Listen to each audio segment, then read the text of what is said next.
The wheels of the plane touched down, and I felt my chest rise with excitement. Months of saving, months of planning, and finally I was in Italy for my brother's wedding. I dragged my suitcase through the airport, heart racing, phone buzzing. Non-stop with messages. "Where are you?" One read. "We're waiting," another said. I hurried out, searching for a familiar face. No one was there. I checked the hotel address the bride had sent me, waved down a taxi and gave the driver the paper.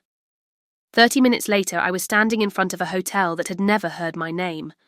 The staff looked at me kindly but confused. My reservation didn't exist. I refreshed my messages, my fingers shaking. Finally, a new text popped up from my brother's fiancée. "LOL, wrong city. The wedding's in Venice, not Florence. Guess you'll see us tomorrow. Don't be so sensitive, it's..." "Just a prank." I froze. My suitcase felt heavier, my chest tighter. This wasn't a mistake. She had given me the wrong city on purpose. She knew I had paid $77,000 for this wedding, every last bill in my name, yet she still thought it was funny to leave me stranded. The airport buzz faded, and all I could hear was the echo of her words, "Just a prank." My brother didn't defend me. My family didn't warn me. I stood alone in Florence, tears burning the back of my eyes, wondering how someone I trusted could be this cruel. And the question that tore through me was simple. After everything I had sacrificed, why? I never planned to spend $77,000 on someone else's dream, but that's exactly what I did. My brother wanted a wedding in Italy, and when his fiancée brought up the idea of Venice, my parents looked at me. Not at him, not at her, at me. It was like they had already decided I would be the one to pay. So I worked. I stayed late at the office, picked up every extra shift I could find, and skipped vacations for 2 years straight. While my friends posted pictures from beaches and mountain trips, I told myself, next year, maybe. I even borrowed a little from my savings account, the one I'd been building for my own future, just to cover the deposits. Every time a vendor sent an invoice, it came in my name. The flowers, the venue, the food, the photographer, all of it. And every time a family member talked about the wedding, they praised her. "She has such a vision," they said. "She's making this wedding so beautiful." Not once did anyone mention the bills stacked in my drawer or the hours I had traded for them. I told myself it was fine. That one day, when I finally stood in Italy watching my brother say his vows, maybe I'd feel included, maybe I'd feel appreciated. But deep down, I already knew the truth. My role wasn't to be celebrated. My role was to pay, not to exist. By the time the wedding week finally arrived, I was running on pure exhaustion.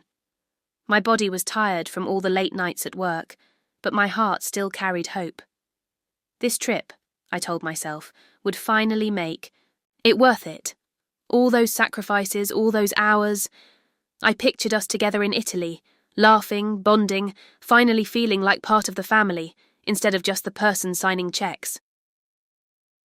I folded my dresses carefully into my suitcase, printed the hotel confirmation the bride had sent me, and triple-checked the flight times. She had texted me all the details, the name of the city, the hotel, the arrival times. Her messages were short, a little sharp, but I brushed it off. She was under pressure, I thought. Brides always are. My brother was quieter than usual, too. When I called him to go over a few last-minute things, he sounded distant, distracted, like he wanted to end the call as quickly as possible. I convinced myself it was nerves. He was getting married, after all. Still, I carried a spark of hope with me. Maybe, once we were all together in Italy, the distance would fade. Maybe I'd finally get the smiles, the warmth, the gratitude I'd been waiting for. So I zipped up my suitcase, held on to that dream, and boarded the plane with a heart that wanted to believe this trip would change everything. When the plane landed, my heart was racing with excitement. I dragged my suitcase through the Florence airport, imagining my family waiting at the hotel, maybe even a welcome dinner. My phone buzzed with messages. "Where are you? And hurry up." I smiled, thinking they couldn't wait to see me. I gave the taxi driver the hotel name from the bride's message and leaned back, watching the streets of Florence blur by. It felt surreal, like the beginning of a dream. But when I arrived at the hotel and gave my name, the receptionist frowned. She typed, checked again, and shook her head gently. There was no reservation. Not under my name, not under the bride's, not under anyone from my family. I tried calling my brother. The line wouldn't connect. I texted the bride. No answer. Minutes stretched into hours as I sat in the lobby, clutching my phone, my excitement slowly twisting into panic. Finally, after what felt like forever, my phone buzzed. A new message from the bride lit up the screen. LOL, wrong city. The wedding's in Venice, not Florence. Guess you'll get here tomorrow. Don't be so sensitive, it's just a prank. My breath caught in my throat. I read it once, then again, hoping I had misunderstood. But the words were clear. She had sent me to the wrong city on purpose. She had left me stranded, alone after I had paid for everything. It wasn't a mistake. It wasn't bad communication. It was deliberate. A cruel joke at my expense. I sat in the corner of the hotel lobby with my suitcase by my side, tears rolling, down faster than I could wipe them away. People passed me by, glancing for a second before moving on, and I felt like the loneliest person in the world. My hands shook as I dialed my brother. When he finally answered, his voice was calm, almost annoyed. I tried to explain, told him how I had been given the wrong city, how I was stranded in Florence with no reservation, no plan. He cut me off with a sigh. Don't ruin the wedding. With drama, he said. It's just a prank. Don't overreact. I pulled the phone away from my ear and stared at it like it was some stranger's device. A prank? Was that really all my pain meant to him? I called my parents next, hoping for comfort, but they echoed the same words. Don't make this bigger than it is. Just come tomorrow. Don't spoil things for your brother. My chest tightened as the reality sank in. $77,000. Every late night, every skipped trip, every cent I had sacrificed. It all felt like a joke to them, like my only value was the money I had handed over, not the person who gave it. I sat there for hours, invisible in a crowded city, hugging myself for warmth. Finally, I forced myself to breathe, to swallow the pain, to pretend. I texted back that I'd make it tomorrow, but inside, something had already broken. That night, I lay in the stiff hotel bed staring at the ceiling, my eyes too swollen to close. My phone buzzed again, but this time it wasn't a message. It was my bank app. Payment alerts flashed one after another. The florist, the caterer, the photographer, all hitting my card at once. I scrolled through the charges with trembling hands, and a new kind of realization burned through me. Every contract, every deposit, every bill, it was all under my name, not my brother's, not the bride's, mine. My heart thudded as the truth set in. If I decided to stop paying, the wedding wouldn't just wobble, it would collapse. The flowers would never be delivered, the food would never be served, the band would pack up their instruments and leave. I sat up slowly, my tears drying into something sharper. For months I had told myself I was just background, the invisible sister who signed checks, and they wanted it that way.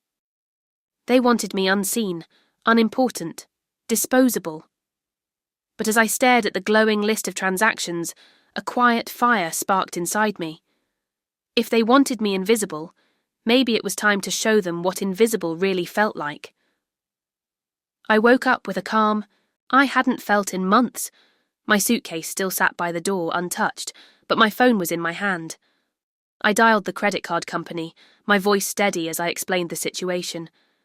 Every charge that had come through, I disputed them all. Then, I asked to freeze the account. One by one, the payments stopped. The caterer, the hotel, the transport company, each of them suddenly cut off. I imagined the calls starting to pour in, vendors asking for their money, refusing to move another step without cash in hand. By morning, the chaos had already begun.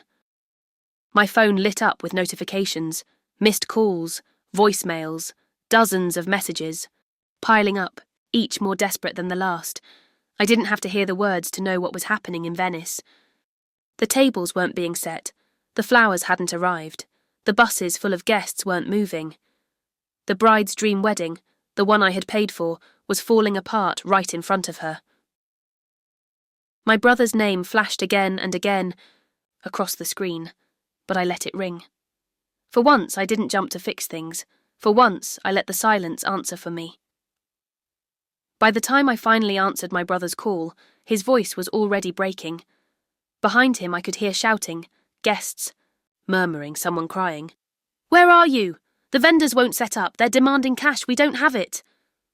I let him spill every frantic word before I spoke. My voice came out calm, steady, almost too quiet. "Since it was just a prank," I said, "I thought you wouldn't mind if I pranked back. After all, it's only money, right?" There was silence for a second, then an explosion of voices. My mother screaming in the background, the bride yelling my name like it was a curse, someone accusing me of betrayal, of ruining everything. I slipped my bag over my shoulder and walked out into the bright Florence streets. The city moved around me, tourists laughing, cafe doors opening, sunlight warming the cobblestones. For the first time in months, maybe years, I felt light, free. "Please," my brother begged, his voice cracking. "We'll fix this. Just don't do this, please." I smiled to myself, watching the world go on without their chaos. And then, without another word, I ended the call. I caught an early flight home, slipping out of Italy before the wedding dust could settle. The moment I walked through my front door, the calls and messages started again, this time filled with rage. They accused me of betrayal, of destroying the most important day of my brother's life. But I didn't hide. I pulled up the contracts in my name, the payment receipts, the text where the bride admitted to sending me to the wrong city as a prank. When I showed it all to extended family and close friends, the truth spread faster than their lies. Suddenly, the laughter that once belonged to the bride turned into whispers about her cruelty. My brother tried to stand by her, but the cracks showed quickly. Debt piled up on his shoulders, vendors demanding what was owed. The marriage, barely a few weeks old, already felt like it was drowning. Meanwhile, the money that was refunded back to me became something more than numbers on a screen. I booked a solo trip, one that was finally mine. I enrolled in a course I had put off for years, invested in myself instead of someone else's fantasy. For the first time, I felt like I was living my own life, not just funding another person's. Looking back, the reflection was sharp but simple. They thought I was only the wallet, but I was the one holding the keys all along. I never thought betrayal would come dressed as laughter. A prank, they called it. Just a harmless joke. But when I stood in that empty hotel lobby, my suitcase by my side and my heart breaking in silence, I realised something far more cruel. It wasn't just about the wrong city. It was about how little I mattered to them, how my sacrifices had become invisible the moment the money left my account. For years, I had believed that love was proven through giving. I gave my time, my energy, my savings. I believed if I carried everyone else, one day they might see me, appreciate me, finally call me more than just useful. But life has a way of teaching us the truth in the hardest moments. Love is not built on transactions. Respect is not earned by draining yourself for others. If someone only sees your worth in the money you provide, then you were never family to them. You were a bank. When I froze the payments, when I finally let their perfect image crumble, I did not do it for revenge. I did it because I had to remind myself I was alive.